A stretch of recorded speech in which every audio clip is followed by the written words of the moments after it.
Hey, so if you're watching this video, you might be wondering why that pick was illegal. And this was, for those that don't know, in Fnatic versus Vitality that just passed, it was a Xerath R5 that was picked into the supposed like front to back normal comp. Before I get onto why the pick was not optimal per se, or technically illegal from my eyes, I'll touch on just the overall way the draft went, so we kind of build the baseline for how we got to that situation in the first place.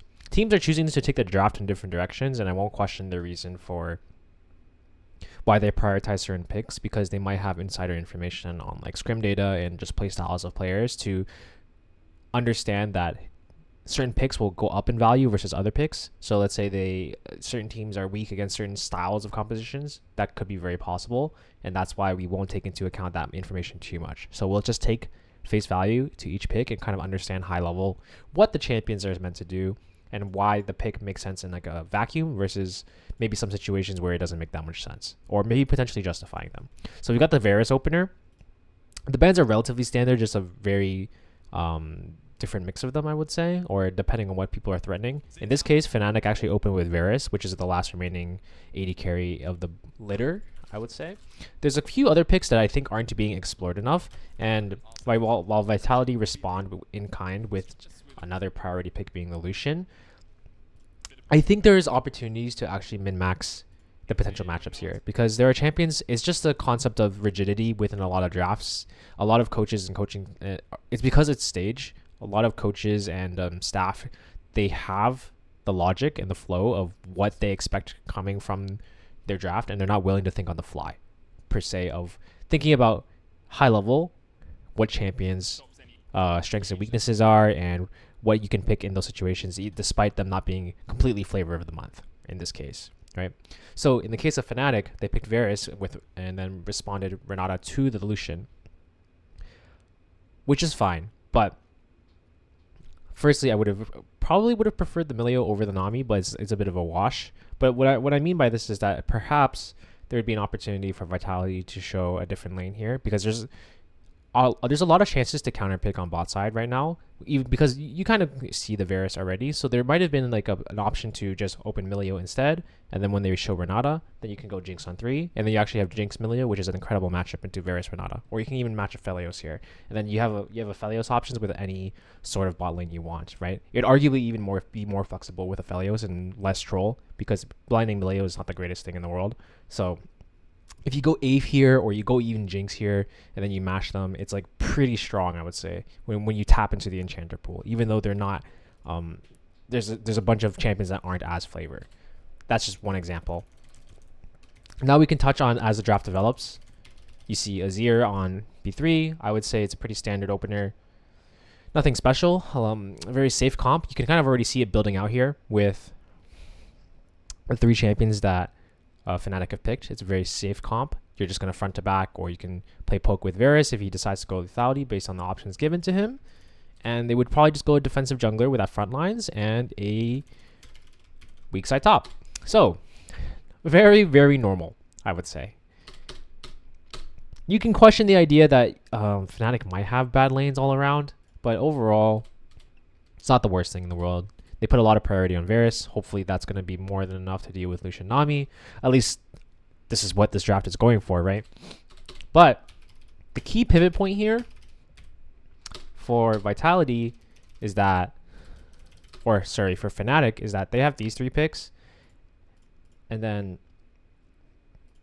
under almost any circumstance here, Vitality should counterpick mid, right? Because they are given this piece of information that Azir is on B3, so they should just take their info as much as possible.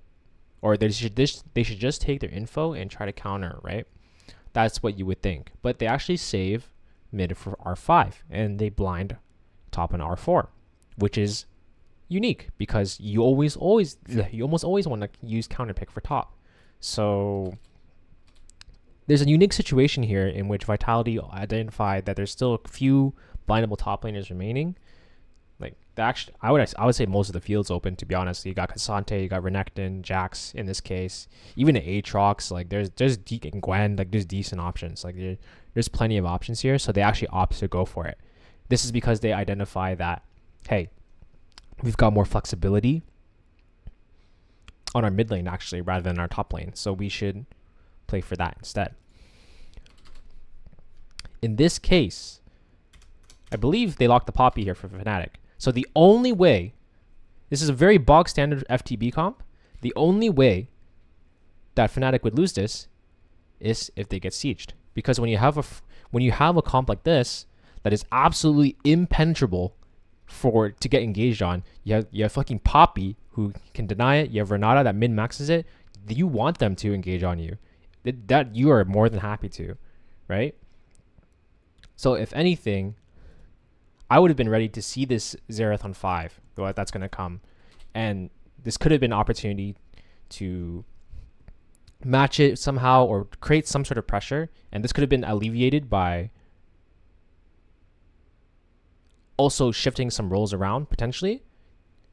It's hard to say in hindsight. Maybe Poppy could be on B3. But you see what I mean here, right? It's very, very peculiar why they save mid for 5. And when you see Azir and they want a good matchup, and you identify their only comp, the only way they lose is by siege.